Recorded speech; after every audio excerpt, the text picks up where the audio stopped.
Welcome to the big show. A little bit late today. I was actually at the Pirate game, believe it or not. And of course, the Pirate game is obviously very, very interesting to me because, last week they swept the Giants.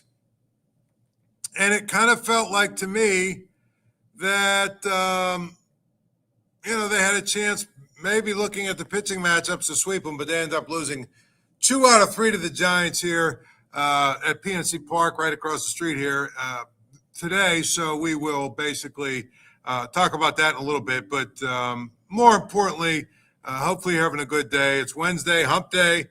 We always like hump day, right? But at the end of the day, we are going to talk about the Steelers as we always do. And one of the things that I always try and do early on in the preseason, because let's face it, there's a lot going on at the preseason, but there's not nearly as much yet to really get that excited about. So, and anyway, I just say this. If you look at these preseason games for the results of the games, then you probably are missing the bell. You're probably missing it completely. But if you look at the preseason games and you try and actually see things in the games that, may or may not be relevant, well, I'll tell you this much right now, then you're probably making it to the game and you're kind of figuring it out. So at the end of the day, when we're looking at, the preseason and we're looking at the games that they have to play and all that other good stuff, it's one of those things where what is actually relevant here in this first preseason game? Not much. I get it. Most people would tell you probably not much at all. It's one of those things where when you look at it, you kind of say, well, they don't really have, most of their starters are going to play. Probably not. Mike Tomlin actually meets with the media tomorrow.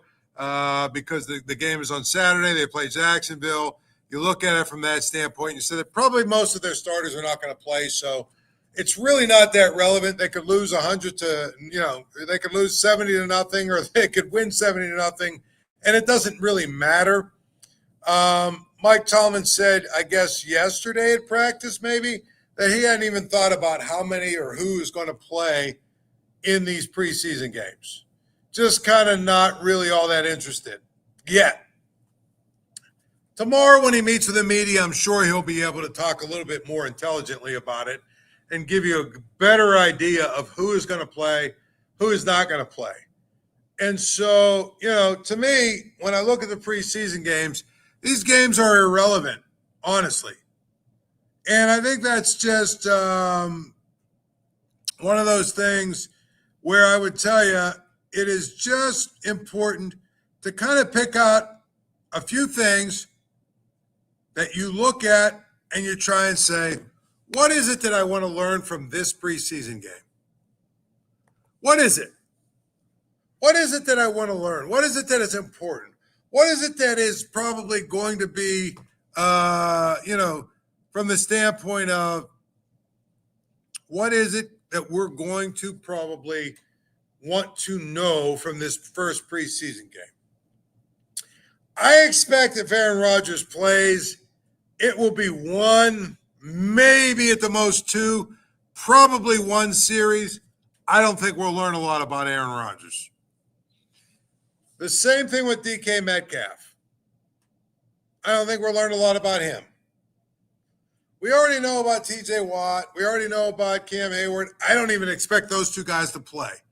Alex Highsmith's been banged up. He won't probably play, right? I doubt, maybe I'm wrong, we'll find out tomorrow, Jaylen Ramsey will play. And if he does, it'll be 1 series, and we won't know a whole lot about him either. I'm just saying, when you look at these first preseason games, the most important thing to remember is it's the first preseason game. They don't want to get anybody hurt. They want to make sure everybody's healthy. They want to make sure that they are in a place where, they can go into camp next week and start to talk about breaking up camp, because I think next week camp is actually over. And if they do that, then I would tell you this much right now. They have a very definitive plan when it comes to the players they have on their team. Just the way it is. They're not going to put anybody at risk of getting hurt. They're not going to lose anybody to a preseason game. They're just not. They're just not going to, put anybody at harm's way. And if they do, then they're idiots. But that doesn't mean that the preseason games are completely irrelevant. And I think that's the most important thing. That's what we're going to talk about. What is it that you're going to try and learn from this preseason game? I would say a couple things. I think the biggest thing is probably what I would say is really, really simple to me, and that is Broderick Jones. Can he block? Can he play? Or can he not? And if he can't, well then, you know what? There's a bigger problem with this team than probably we even know. That's the biggest thing. I would say if he can't block, or if he looks like he's the same guy, or if he looks like he's made no progress, or if he looks like maybe basically he's in a place where, he's not good enough,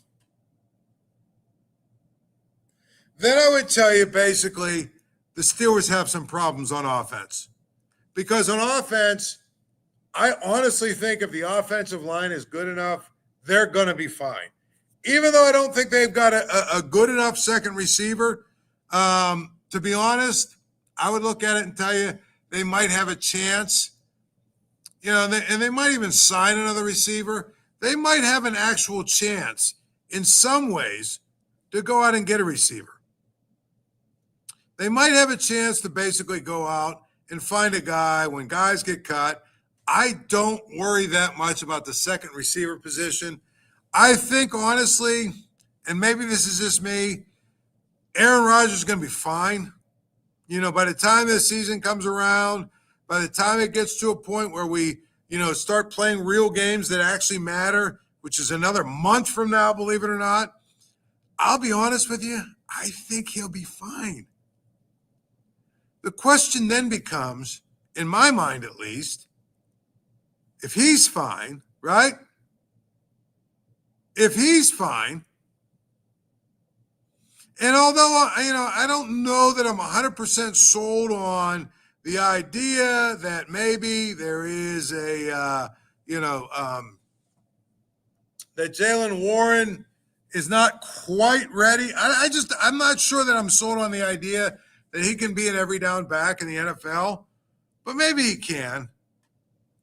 It all comes down, for me at least, it all comes down to the offensive line. It just does. And quite frankly, I'm pretty sure the other four positions around left tackle are going to be okay. I think Isaac Seumalo is probably their best lineman. Zach Frazier is going to be really good. Mason McCormick, I think he showed us enough last year. You feel good about him. And although he didn't play last year, I think Troy Fautanu is good enough. I want to see on Friday night the 2 series or whatever it is that Broderick Jones plays. Is he good enough? Is he actually better? Or is he not? Z-Man, who's one of our texters, actually throws this out there. And Darnell Washington has talked about maybe moving to tackle if they ask him to. Honestly, he's probably their best second option. That's the thing about it that's probably bad. He is probably their best option. Their second, if you look at their second option, he probably is better than the guys that they would have if Broderick Jones isn't good enough. Calvin Anderson, Dylan Cook, these guys, Stephen Jones. I mean, give me a break. I don't know if Darnell Washington can actually play tackle, but to me, if Darnell Washington's not good enough, I'm sorry, if Broderick Jones is not good enough, they better figure out somebody that can move his feet a little bit, and that might be Darnell Washington, maybe. We'll see. I just know that I look at this offense. I look at Friday or Saturday. I think it's Saturday night. They're in Jacksonville. One of the most important things, the most important thing on this team, no matter what, can Broderick Jones actually play left tackle? That's what's scary to me. Z-Man says it's scary. It is scary. Because no matter all of the things that they have done, for the most part, this offseason, right? No matter what it is, it's one of those things where I will tell you, it is incredible to me. It is incredible to me, 100%, that it almost all will come down to one guy. And what is the one guy? That is Broderick Jones.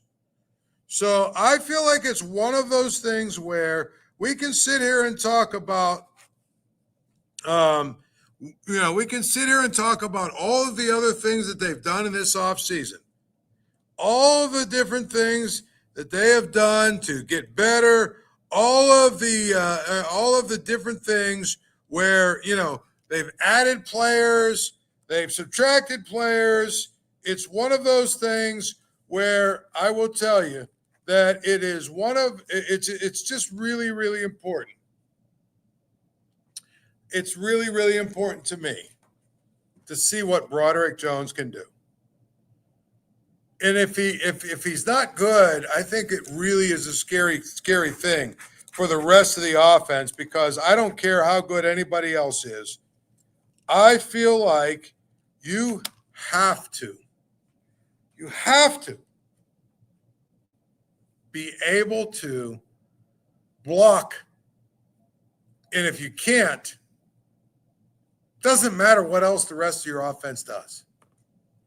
Doesn't matter how good they are. Now, again, on offense, that's one thing you want to see is Broderick Jones. The second thing, and I'll tell you, I think it's important to see a guy like Kaleb Johnson. I mean, this is his first time playing in the NFL. And while we can sit here and say he's good enough, it is one of those things where it's going to be important to understand that if he's not good enough or he doesn't look like he's good enough, it's one of those things where I would tell you, you have to basically now worry about, do they have a backup running back? And can Jaylen Warren basically carry the load? Because that's the thing. It's important to note that. Because if Kaleb Johnson looks like a guy who's just not good enough, maybe he's not fast enough, maybe he's not big enough, maybe he's not strong enough, whatever. The bottom line, you have to remember this. The bottom line is they don't have many other options when it comes to their ability to back up Jaylen Warren. Period. They just don't. So I think that it's important to understand that you want to see how good Kaleb Johnson is. And if he's good enough, then you start to feel good. Hey, if Jaylen Warren's not good enough, or he doesn't play well, or he doesn't play hard, or whatever, guess what? At the end of the day, if he doesn't do the things that you need him to do to be the every down back, well, guess what? You've got a guy in Kaleb Johnson who's a rookie who's good enough. I'm not saying that, that Jaylen Warren isn't, but I am saying that basically at the end of the day, it is so important for this team to have two running backs because of the way they want to play. And because of the way they want to play from the standpoint of they want to run the football. They want to run it with power. They want to run it and make sure that, when they run the ball, it's because they want to run it, not because of anything else other than they want to run the football. They don't want to have to be forced into running the football. They don't want anything other than basically being good enough to run the football. Period. I think that's the most important thing to me. Be able to run the football when you want to. Not when you think, you're supposed to, but when you want to. Can you dictate to the other team that we're going to run the football right now? I think that's really important, right? So I think it's got to be important. It's really, really important to me, I think, to see what Kaleb Johnson can do. Next up, and I think this is important too, is Derrick Harmon good enough? I think we'll know that just from the standpoint of how he plays in the first game on Saturday. And when I say good enough, he doesn't have to be good enough from the standpoint of he makes a bunch of plays and all that other stuff. But I do think that he's got to be really, really big and strong enough. I want to see his athleticism. I want to see his strength. I want to see his ability to go out and, occupy blocks like they said he was, that he might be capable of doing. I want to see that. Those are the things that you need to see from him, period. And so to me, it's just kind of one of those things where I think if you watch him, you'll watch Kaleb Johnson, you'll watch Broderick Jones, you have a shot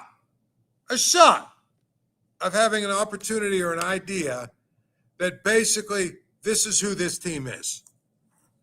And so I really believe that that's the most important things that you're going to watch when you watch the Steelers. Derrick Harmon to me is such a key, and so is Broderick Jones, but so is Kaleb Johnson for different reasons. Broderick Jones, if he's not good, I just don't. I'm looking at your backups at tackle. I just don't know that there's anybody there you can get excited about. I think if you look at Najee Harris. Someone wrote about Najee Harris right here. If you look at Jaylen Warren, if he's not good enough to carry the load, boy, I'd be honest with you, I'm just not really all that sure that they can play the style of football they want to play, which is run the football a bunch. They want to keep running the football, run the football, run the football, run the football. I think that's one of those things where it's hard to do. It's really hard to do, actually, if you are in a place where you don't have enough running backs to make it work. That's the biggest thing I would tell you. And I think that's where we're at with the Steelers. Obviously running backs are probably a position where you could pick somebody up after after everybody cuts people and all that other good stuff. I get all that. But I also think that it's one of those things where, it's not contrary to popular belief, it's not necessarily a situation where they are basically interchangeable and everything else. And I think that's what we have to remember. So to me, when I look at it from this standpoint, it's really, really important to note that if the running back depth isn't good, and or if Broderick Jones isn't very good, I don't know that they can run the ball and play the way that they can, that they want to play from that standpoint. I think it's going to be difficult, actually. And I really believe that. So it's important to really understand that. It really is. I just feel like when you look at it from that standpoint, it's just kind of one of those things where I think there are some things we can watch on Saturday that will actually probably, be relevant. And you hope that if that's the case, that basically, we can get to a point where it's important now at that point to think that maybe this team has a chance to be good. But we're basing it on a whole lot of other stuff. And I think that's where I think this and the other preseason games are all going to come into play. You have to figure out, are they good enough at a couple of key positions? Now, there's a lot of backups, obviously. Some of the defensive backs, for instance, I think are important just to kind of see what they're capable of doing and everything else. I think all of those things are important. I get it. But I also think that the guys they have starting, Joey Porter, Jaylen Ramsey, even a guy like Darius Slay, those guys, they're all good enough. We know they're good enough. So now you have to ask yourself, if they're good enough, let's watch some of the younger players. And that's what you're really looking for. You're looking for some of the younger players. A couple other guys that, before we get going here, a couple other guys I think you really want to look at. Roman Wilson. Remember him? Roman Wilson's important. Is he good enough? What do you see from him? How about, obviously, Calvin Austin is hurt. Robert Woods, we kind of know what he's going to be. I'm just telling you, when you look at these games, you don't care about who wins and who loses. There's some younger players you're looking at. There's some backup players that you're looking at and everything else. And I think that it's really going to be interesting from the standpoint of, I believe it's going to be interesting that it is basically going to be one of those things where you have to basically figure out just sort of kind of why and what, but you've got to figure out who's good enough. Who is good enough and who's not. So I don't know. I just think that it's one of those situations where I feel like you have to basically come up with a real plan in terms of how you watch these games, because really they don't matter in so many ways, and because they don't matter, it's one of those things where, you have to kind of figure out what are the things that are that really do matter and what don't. So anyway, by the way, you have basically the game's always on at Archie's. Get down to Archie's. Archie's on Carson, home of 80-cent wings, home of the Paul Zeise grilled cheese sandwich, and everything else. When you get to Archie's, tell Archie I said hello. Make sure that you try try to go out and enjoy a sandwich and everything else. And when you do that, tell Archie I sent you. Anyway, we are basically at a place right now where you have to look at what FanDuel can do. And also when it comes to FanDuel, I will tell you, I basically went through FanDuel today, and here's something that was interesting, okay? Something that was very interesting. And this is something you can do on FanDuel. So I bet the Pirates over 6.5 runs. And Pirates and the Giants over 6.5 runs. I kind of felt like we were going to be at a place where